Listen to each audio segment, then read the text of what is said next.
A paz do Senhor, meu amado, minha amada da Igreja MDC. Vamos hoje começar a última aula, né? 13ª lição, que é o novo homem em Jesus Cristo. Ok? Vamos dar início então a essa última lição. Logo depois dessa revistinha eu vou providenciar a compra da próxima revista do segundo trimestre. Eu ainda não tenho o tema, aliás, na verdade o presbítero já me passou, mas eu não tenho. De cabeça eu não lembro o tema. Mas assim que chegar, eu vou gravar a aula e vou mostrar aos senhores e às senhoras. Ok? Então vamos começar lendo a verdade prática, texto áureo e verdade prática. Texto áureo. Até que todos cheguemos à unidade da fé e ao conhecimento do Filho de Deus, o varão perfeito, à medida da estatura completa de Cristo. Verdade prática, a salvação de Jesus Cristo leva-nos à perfeição espiritual, moral e ética, porque ele, embora Deus, foi o mais perfeito e completo dos seres humanos. É como nós falamos na última aula, é Deus, Jesus, 100% homem, 100% Deus. Ok? Pois bem, temos 3 tópicos para falar hoje. Primeiro é o nascimento do novo homem, depois a justificação do novo homem, e terceiro e último tópico, a santificação do novo homem. Ok? Vamos começar então sobre o nascimento do novo homem. Né? O nascimento do novo homem. Preparando a aula hoje para os senhores e para as senhoras, me deparei com uma coisa que acontece, que se vê muito, né? Eu vi muito nas leituras que eu fiz aqui e na nossa peregrinação, né? Dia a dia na nossa igreja, e também ouvindo isso de outras igrejas, que geralmente o novo convertido, né, quando ele entrega a sua vida a Jesus, confessa a vida a Jesus, a primeira coisa que ele quer fazer é se batizar. Né? Se ele pudesse, ele se batizava naquele momento ali. Né? Como a Igreja Católica faz até mesmo o batizado de pessoas, de crianças, que não têm o discernimento de saber, né, nem a palavra, nem crer em alguma coisa. A Igreja Católica faz isso há séculos já. Né? Ela acha que é possível, né, uma criança, um bebê de tenra idade, né, no colo ainda, ser batizado pelas águas, né, apenas porque eles entendem assim. Porque, na verdade, nós não entendemos. Né? Nós sabemos que tem que haver um discernimento, né, um conhecimento para que aquela pessoa possa vir a aceitar Jesus e ser batizado. Ok? Mas então, sobre o batismo ainda, nós temos uma pergunta fundamental, que é, a pessoa que se batiza então já nasce um novo homem? Ou outra pergunta feita com mais ardor, vamos dizer assim, com mais intensidade. A pergunta é, aquele que não se batizou, então, portanto, não é um novo homem. Será que é isso? Será que a pessoa que não foi batizada, podemos dizer assim que ela não foi um novo homem? Vamos dar uma olhada em Atos 10:44. Atos 10:44. Deixa eu marcar isso aqui primeiro. Vamos lá, Atos 10:44. Diz lá, o Espírito Santo desce sobre os gentios. Enquanto Pedro falava estas palavras, o Espírito caiu sobre todos os que ouviram a mensagem. E os fiéis que eram da circuncisão, que tinham vindo com Pedro, admiraram-se, porque também sobre os gentios foi derramado o dom do Espírito Santo. Pois eles os ouviram falando em línguas e agradecendo a Deus. Então Pedro disse, será que alguém poderia recusar a água e impedir que sejam batizados, este que, assim como nós, receberam o Espírito Santo? Então vejam, aqui em Atos está bem claro, eu pelo menos percebo a clareza, né, do que estamos debatendo aqui agora. Então Pedro foi à casa de Cornélio, né, um romano, mas temente a Deus, fiel a Deus. E lá quando Paulo falava palavras, explicava a vinda de Jesus, aconteceu que o Espírito Santo desceu sobre os gentios, né? Aquelas pessoas que não conheciam a Deus. Então, logo depois ele falou, né? Pedro falou, será que alguém poderia recusar a água e impedir que sejam batizados estes, os gentios, né? Assim como nós receberam o Espírito Santo, ele está colocando. Então, a primeira questão a meu ver aqui é que, sim, é possível nascer, né? É o nascer do novo homem, né? Sem antes do batizado. Tá, para mim está bem claro aqui, nas palavras, né, do nosso Senhor. Podemos também olhar aqui agora que o mais importante, vamos lá em João,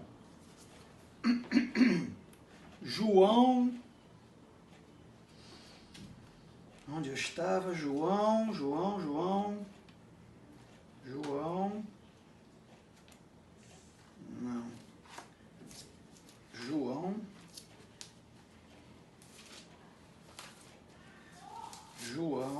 hoje eu estou lento. Aqui, João. Vamos lá olhar o que é a importância do nascer de novo, né? Então, estamos aqui em João 3,18. Quem nele crê não é condenado, mas o que não crê já está condenado, porque não crê no nome do unigênito Filho de Deus.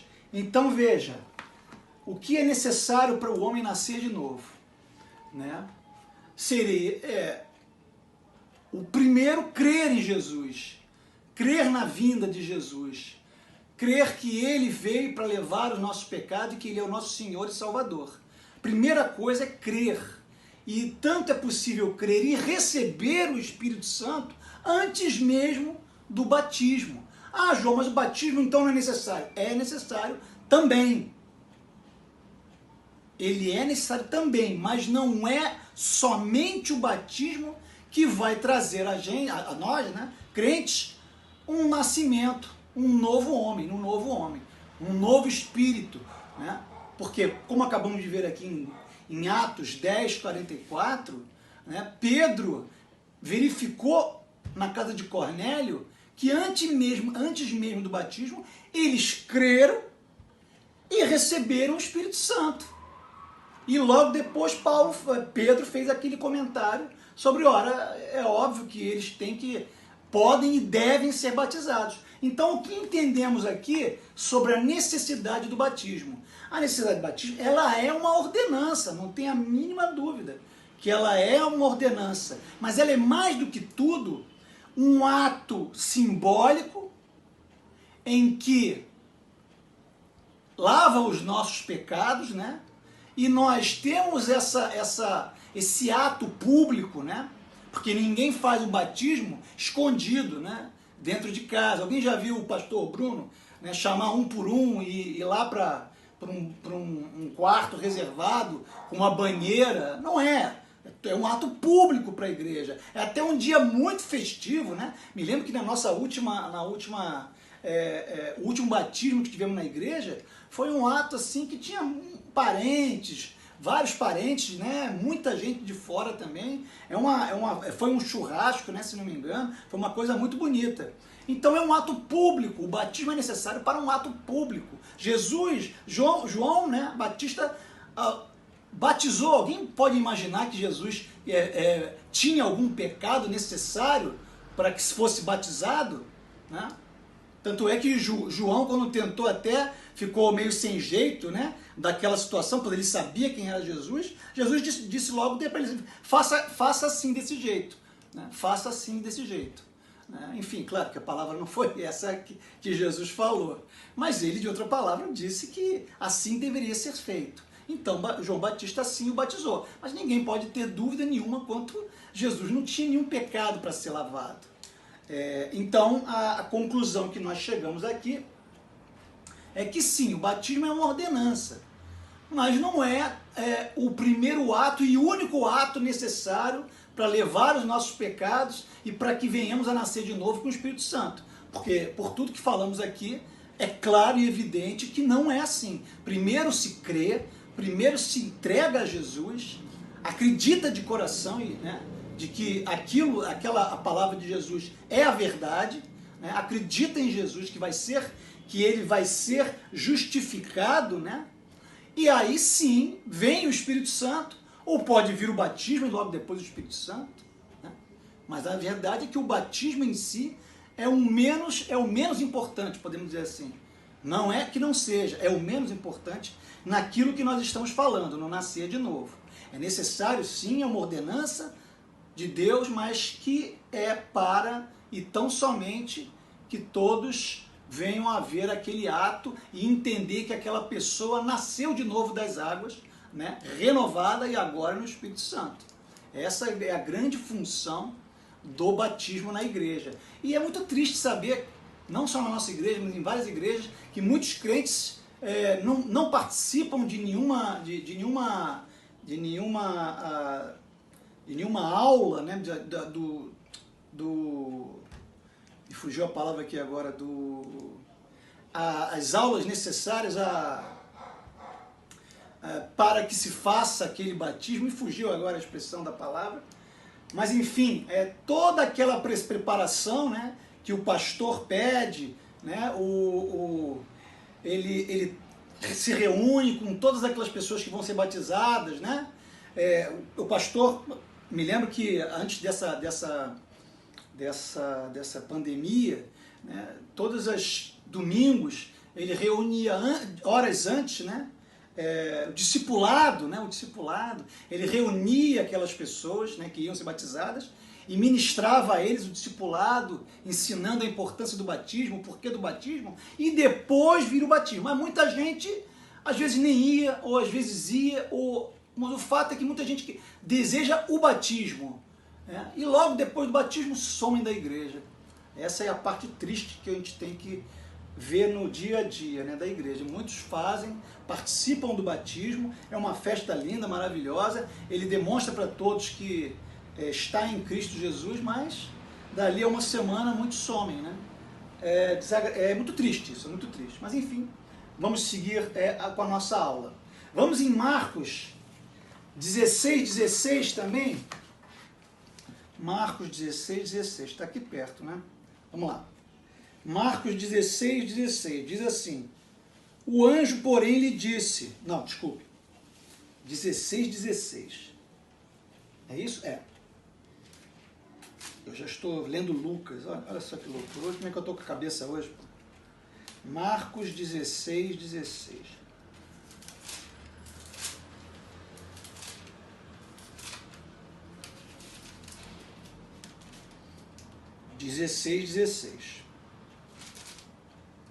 Diz lá, Jesus diz: quem crer e for batizado será salvo, quem porém não crer será condenado.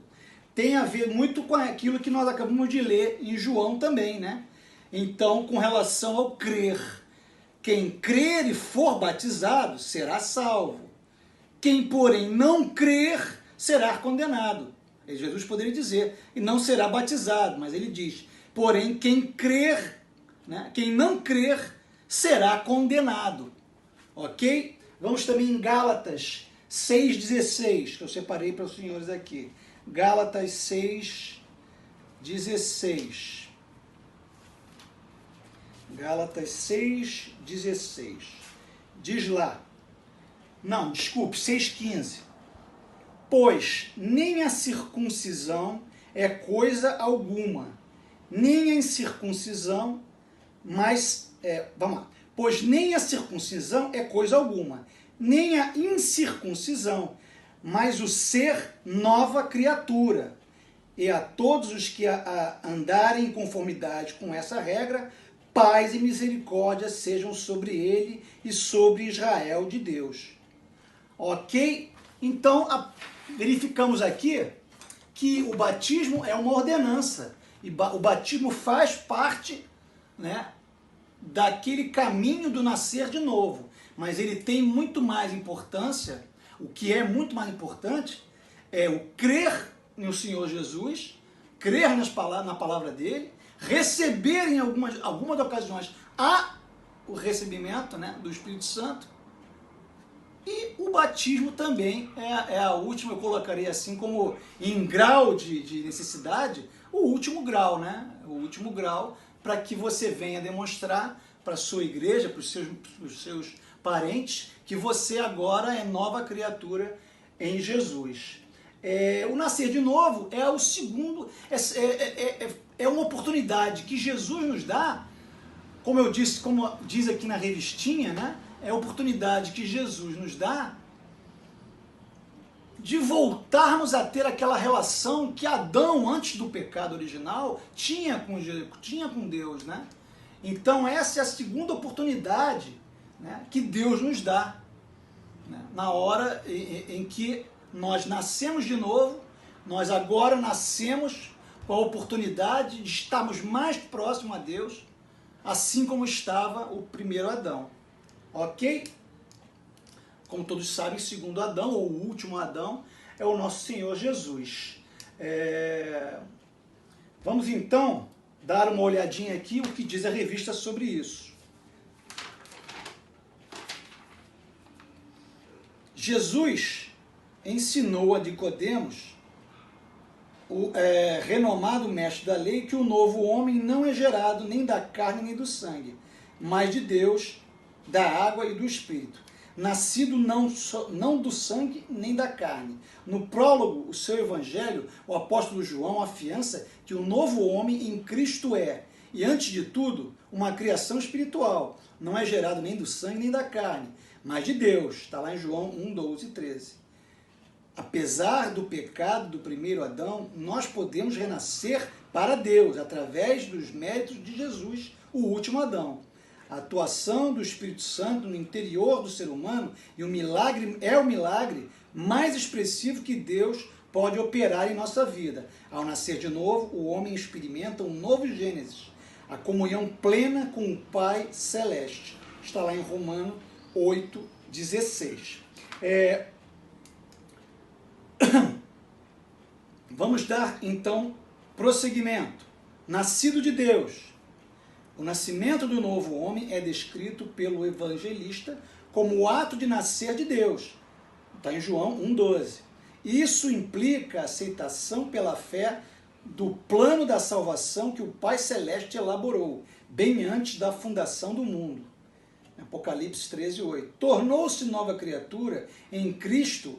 Tornar-se nova criatura em Cristo é o auge da bem-aventurança humana. 2 Coríntios, está em Gálatas também. Logo, nascer de Deus é tornar-se filho de Deus pela fé. Nascido da água. Vamos agora falar do que acabamos de falar tanto. O batismo em água só tem efeito salvador quando recebido pela fé, e que nós lemos aqui agora em Mateus 16:16.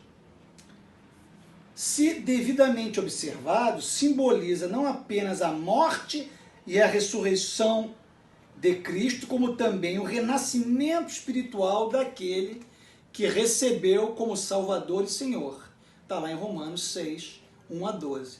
Dessa forma, cumpre-se o que Paulo escreveu, asseverando-se que Jesus nos salvou mediante o lavar regenerador e renovador do Espírito Santo. Dessa experiência ressurge o novo homem em Cristo, em Jesus Cristo, nascido do Espírito Santo. A regeneração só é possível através da atuação do Espírito Santo, que nós falamos, na vida do pecador arrependido. É ele quem opera o novo nascimento. João 3,6. Esse ato regenerador não pode ser explicado em linguagem humana. Somente a partir dessa ação sobrenatural em nossa alma é que o novo homem em Cristo torna-se possível. Temos aí a genuína conversão. Ok? Antes de entrarmos no segundo tópico, que é a justificação de novo, vamos olhar a leitura bíblica, que está lá em João 3:1, 1 a 16. E havia entre os fariseus um homem chamado Nicodemos, príncipe dos judeus. Este foi ter de noite com Jesus e disse-lhe: Rabi, bem sabemos que és mestre vindo de Deus, porque ninguém pode fazer estes sinais que tu fazes, se Deus não for com ele. Jesus respondeu-lhe e disse-lhe: na verdade, te digo que aquele que não nascer de novo não pode ver o reino de Deus. Disse-lhe Nicodemos: como pode um homem nascer sendo velho? Porventura pode tornar a entrar no ventre de sua mãe e nascer? Jesus respondeu: na verdade, te digo que aquele que não nascer da água e do Espírito não pode entrar no reino de Deus. O que é nascido da carne é carne, e o que é nascido do Espírito é Espírito. Não te maravilhes de ter dito: necessários vós é nascer de novo.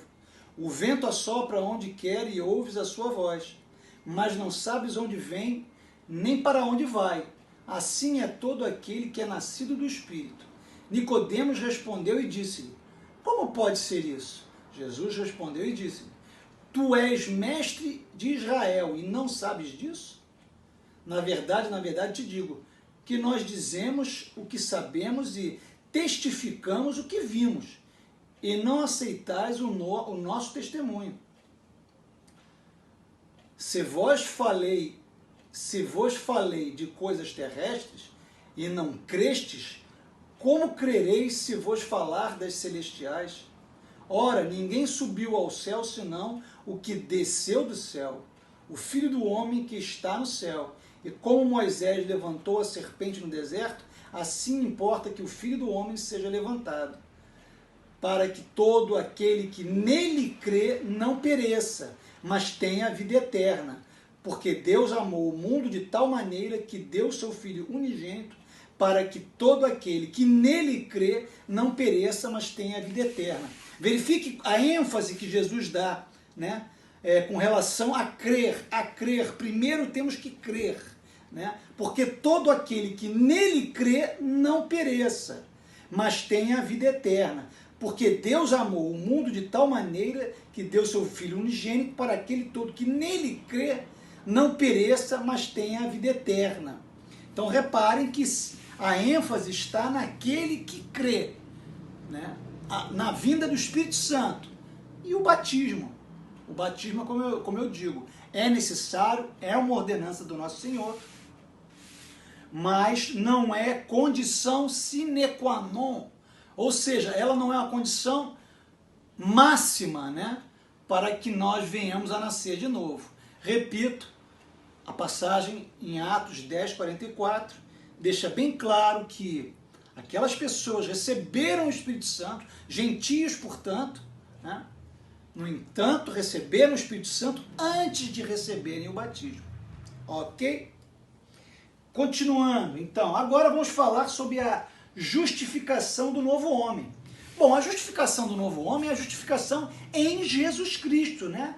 Porque tem muitas pessoas, aliás, eu mesmo até digo para os senhores e para as senhoras, que tinha isso no meu coração. Como algumas pessoas até boas, né? Não estou dizendo que eu sou bom, estou dizendo que eu tinha na minha cabeça essa impressão de que eu não faço nenhum mal a ninguém, né? Eu sou bonzinho, eu dou esmola, né? Eu achava que por minhas pequenas obras eu não tinha por que não ir para o céu. Isso eu vejo muita gente, mas muita gente realmente de boa fé, né? Boas pessoas.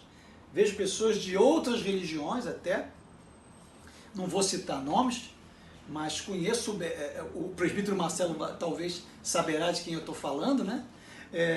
Mas conheço pessoas que são kardecistas. Os kardecistas são extremamente pessoas boas, fazem doações. Essa pessoa que eu estou pensando nesse momento aqui foi que nos apresentou, inclusive, a um lar, né, um lar beneficente, um orfanato que tem lá em Caxias, que se chama Lar Beneficente Amar, né, que tem pessoas, estão à frente lá a pastora Solange, né, que cuida daquilo há mais de 50 anos, é uma obra, com certeza é uma obra em que Deus está naquela obra, com certeza, e eu e o presbítero Marcelo, depois a mim, né, conhecemos aquela obra que era ajudada e deve ser ainda, né? Eu não sei, que eu não tenho mais contato com essa pessoa, mas talvez o presbítero ainda tenha, que ela ajudava e ajudava muito com doações de várias coisas para aquele orfanato. Né? E assim nós conhecemos também, e assim a igreja MDC também ajudou e ajuda, e alguns membros também ajudam a esse orfanato. Mas veja, os kardecistas fazem muito isso. E eles acreditam realmente, piamente, de que, sendo bons, eles estão salvos em Jesus. Né? Eles leem a Bíblia também. Então muitos pensam que pelas obras conseguirão a salvação. Né? Nós sabemos que não é pela obra que vai se conseguir a salvação. Né? Não é pelo bom agir, pelas suas boas obras, mas sim pelo crer em Cristo. Né? Sim pela fé que nós temos em Cristo Jesus, que nós teremos a possibilidade, né, de efetivamente sermos salvos e justificados. A justificação por Jesus. Acreditar efetivamente que Jesus veio e levou os nossos pecados na cruz. Nós éramos pecadores e aqueles que agora estão em Jesus tiveram seus pecados apagados, né, graças à obra redentora do nosso Senhor Jesus. As obras em si, que eu venho falando, as obras em si, eu creio que não... Veja, não estou dizendo que a obra não tem o seu valor, não é isso. Mas a obra daquele que nasceu de novo, justificado em Jesus, ele sim terá bons frutos.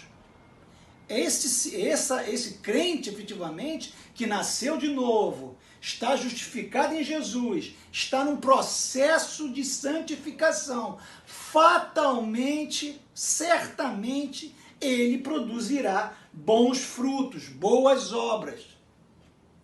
Mas, sem crer em Jesus, sem ser justificado em Jesus, sem nascer de novo, sem se santificar, apenas fazendo boas obras, essa pessoa não está salva. Essa é a verdade e a realidade que nós temos na palavra do nosso Senhor.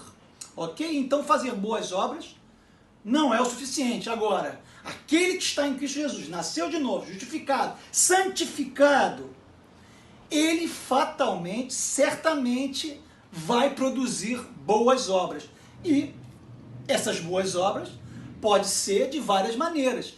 E fatalmente pode ser dando cestas básicas ou até ajudando, né, a fazer, dando não só cestas básicas, mas sendo uma pessoa praticante de, por exemplo, até mesmo ser uma pessoa que vai até um local e ajuda. Eu vejo pessoas cortando cabelo, vejo pessoas ajudando a pintar, né, um orfanato. Você não precisa tirar do bolso. Às vezes as pessoas confundem muito que é tirar do bolso. Fazer boa obra é fazer um prédio para pessoas pobres, é dar comida. Não. Aquelas pessoas que estão se entregando a fazer uma boa obra, podem fazer efetivamente sendo voluntários. Né? O voluntariado é uma forma muito, muito bonita de você não tirar um dinheiro, porque você pode não ter, né, um dinheiro, mas você pode muito bem ser voluntário em uma obra, né, e ajudar o próximo. Né? Então isso já seria uma ótima obra, não necessariamente dando dinheiro. Né? Muitas pessoas também às vezes não se esquecem. O pastor Bruno me deu um livro, tem uns 2 anos, do Timothy Keller. Estou parecendo até o pastor agora, estou citando livros, né? O Timothy Keller, ele me deu um livro do Timothy Keller que fala sobre o dom, né, o dom do Espírito Santo, da misericórdia. O nome do livro, se não me engano, é o caminho... Eita, me fugiu o nome aqui agora. Depois, se eu lembrar, eu falo. Mas o Timothy Keller fala nesse livro sobre o dom da misericórdia. Nós quando recebemos o Espírito Santo, muitas pessoas dão muito valor a falar em línguas, a profetizar, né? Essas são as mais valorizadas dentro do nosso meio, principalmente pentecostal, que é falar em línguas, profetizar, cura, coisas realmente importantes, sem dúvida nenhuma. Mas temos também o dom, né, o dom do Espírito Santo, que é o dom da misericórdia, que deságua naquilo que nós estamos falando, que é das boas obras. Ok? Eu fugi um pouquinho aqui da nossa aula, mas eu acho que sempre vem a enriquecer um pouco, né? Vamos lá em Romanos 5:9. Romanos 5:9.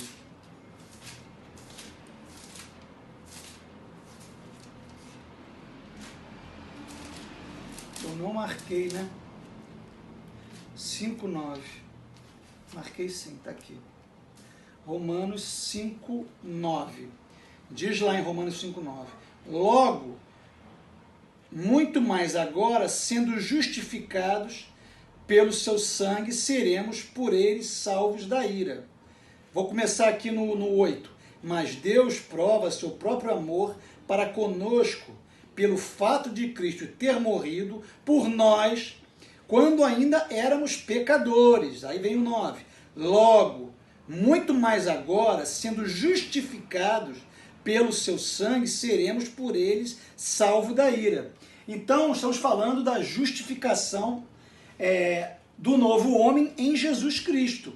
Podemos, eu acho até mais válido, em vez de botar aí nas suas anotações Romanos 5:9, ponha Romanos 5:8. Dá uma visão mais ampla do que estamos falando. Diz Paulo aqui: mas Deus prova o seu próprio amor para conosco, para o fato de Cristo ter morrido por nós, quando ainda éramos pecadores. Logo, muito mais agora, sendo justificados pelo sangue de Jesus, claro, seremos por ele salvos da ira. Então, portanto, somos justificados pelo nosso Senhor Jesus. Então, deixa eu ler agora aqui a parte que fala sobre essa justificação em Jesus. Diz aqui, a justificação do novo homem. Diz aqui na revista: o novo homem nasce através da fé em Jesus Cristo, num contexto de injustiça e pecado. Por isso, precisa de um novo status diante do tribunal de Deus, a justificação pela fé. A inutilidade da justiça humana, que falamos. Nossas obras, ainda que boas e aparentemente meritórias, não nos salvam nem nos justificam diante de Deus. Aliás, são elas consideradas trapos de imundícia, né? Isso aí nós já cansamos de ouvir e falar. Só existe um meio de obtermos a salvação e de nos justificarmos perante o justo juiz: a fé nos méritos perfeitíssimos de Jesus Cristo. Romanos 5:1. A partir desse processo, o novo homem passa a ter um novo status jurídico perante Deus. A maravilhosa doutrina da justificação.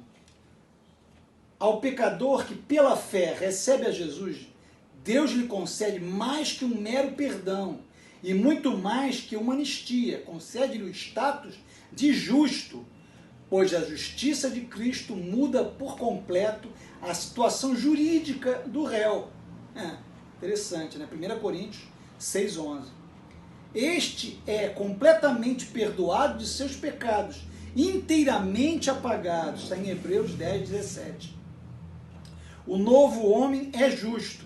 A partir de sua conversão, o pecador passa a ser visto por Deus como se jamais tivesse cometido qualquer injustiça.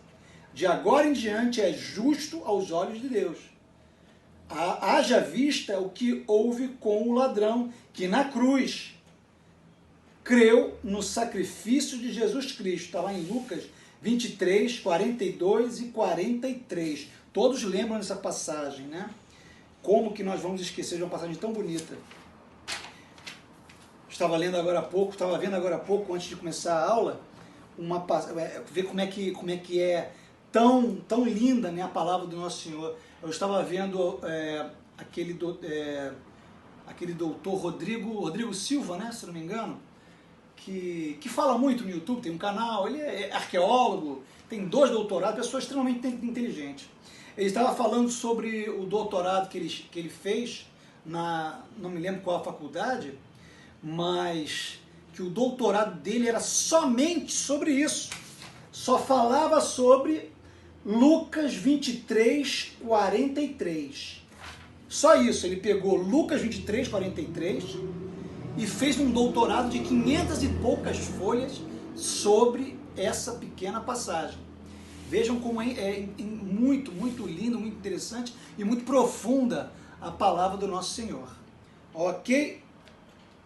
Vamos então agora falar da santificação do novo homem. Bom, a santificação, vamos lá em Efésios 4:13. Efésios 4:13.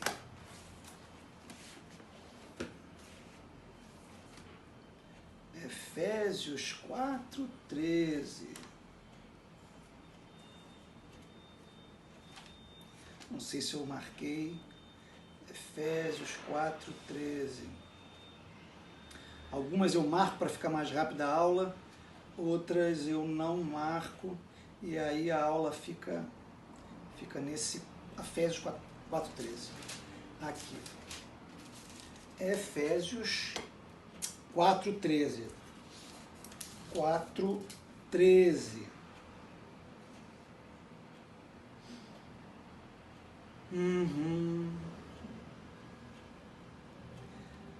Até que todos cheguemos à unidade da fé e do pleno conhecimento do Filho de Deus, ao estado de pessoa madura, à medida da estatura da plenitude de Cristo. Vamos lá começar em 12, né? Vamos começar em 11. E ele mesmo concedeu uns para apóstolos, outros para profetas, outros para evangelistas e outros para pastores e mestres, com vistas ao aperfeiçoamento dos santos, para o desempenho do seu serviço, para a edificação do corpo de Cristo, até que todos cheguemos à unidade da fé e do pleno conhecimento do Filho de Deus, ao estado de pessoa madura, à medida da estatura da plenitude de Cristo. Então, veja, a santificação é um processo de todos os dias, é uma busca incessante para que possamos ser semelhantes àquilo que Jesus é, aquilo tudo que Jesus fez, né? Todos os exemplos deixados por Jesus, né? Então é uma busca constante, como vimos agora em Efésios 4:13. Vamos a Coríntios, 1 Coríntios 11:1. Vamos ver se essa eu marquei. 1 Coríntios 11:1. 1 Coríntios 11:1. Diz lá: sejam seus imitadores, como também eu sou o imitador de Cristo. Então Paulo nos diz: sejam seus imitadores, Jesus, é claro, como também eu sou o imitador de Cristo. Então vejam, mais uma vez, nós nos deparamos com essa necessidade de nos santificarmos, buscarmos a Jesus, né?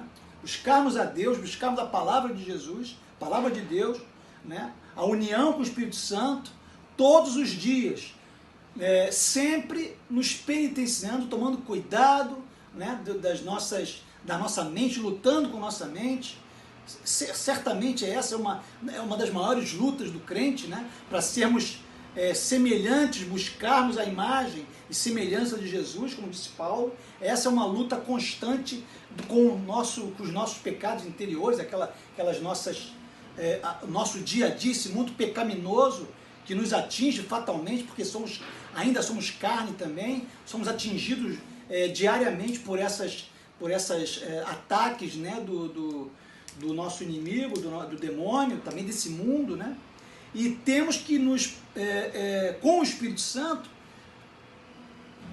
buscar o processo de santificação, para que, quando formos arrebatados, chegarmos na Nova Jerusalém, possamos efetivamente, só nessa santificação, que poderemos chegar na presença de Deus, na Nova Jerusalém, quando formos arrebatados, naquele dia maravilhoso que todos nós esperamos, né?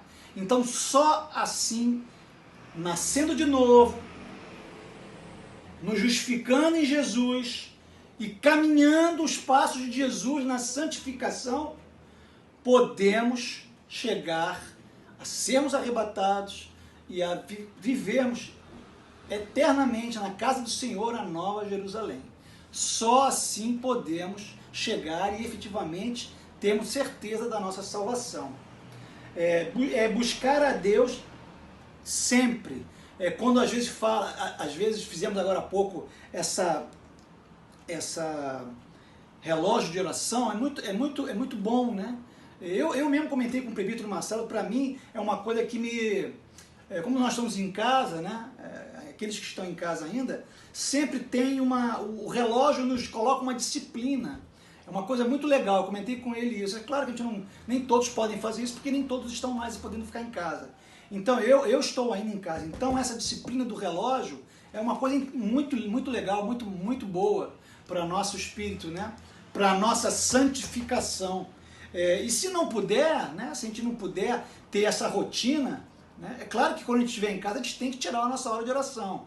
Né? A gente tem que, não é razoável dizer que gastamos 24 horas de nossa vida sem ter um minuto para Deus. Não é razoável isso. Isso aí não é razoável, né?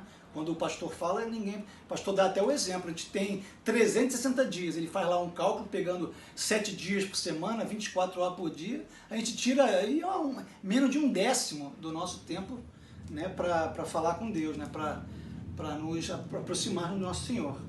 Então, mesmo não tendo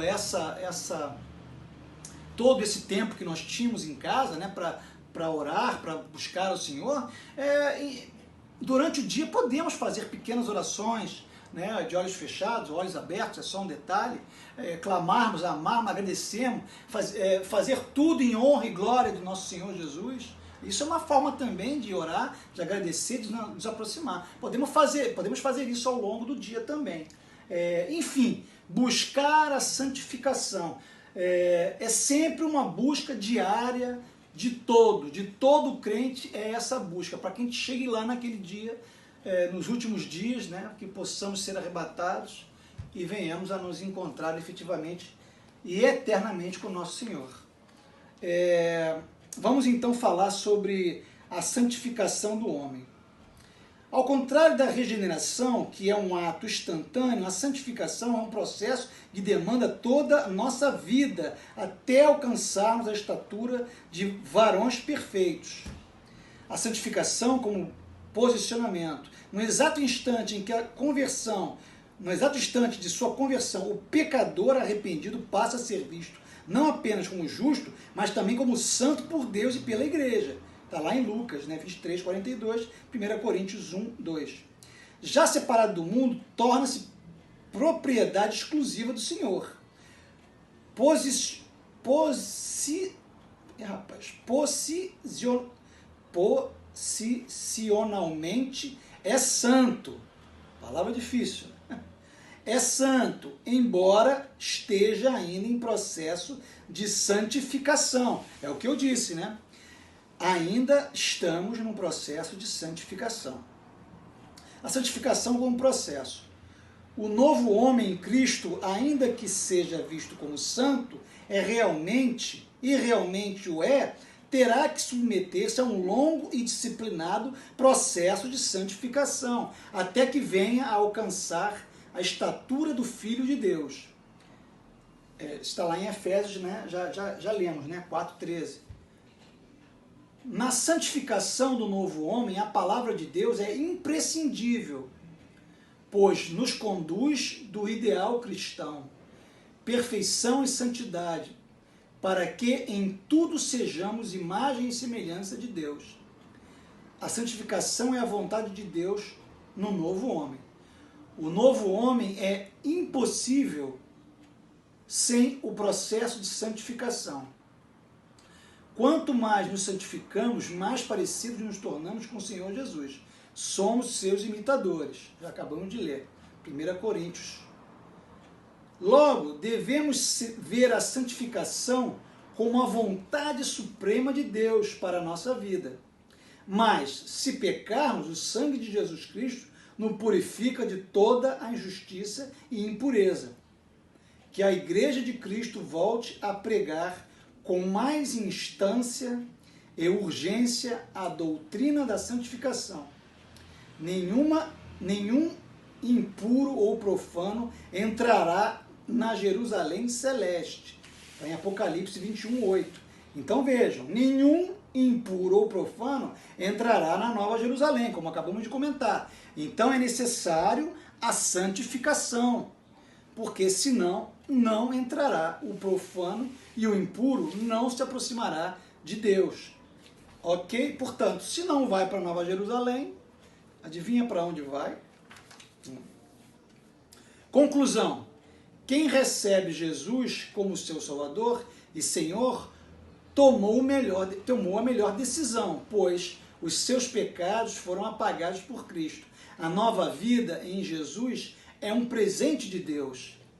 E quando do arrebatamento da igreja, você será semelhante ao Senhor Jesus, porque esta é a promessa que ele nos fez por intermédio do apóstolo João. Amados, agora somos filhos de Deus e ainda não é manifesto o que havemos de ser, mas sabemos que quando ele se manifestar, seremos semelhantes a ele, porque assim como é, o veremos.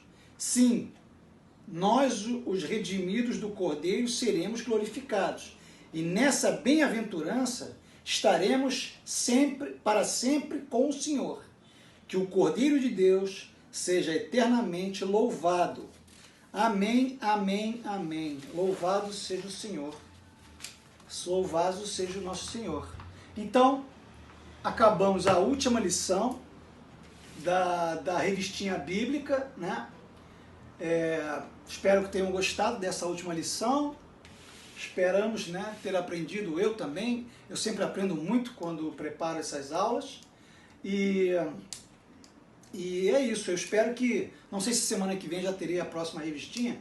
Não sei se a CPAD está entregando com brevidade, né, com rapidez. Mas assim que a revistinha chegar, acredito que o pedido amanhã, né, ela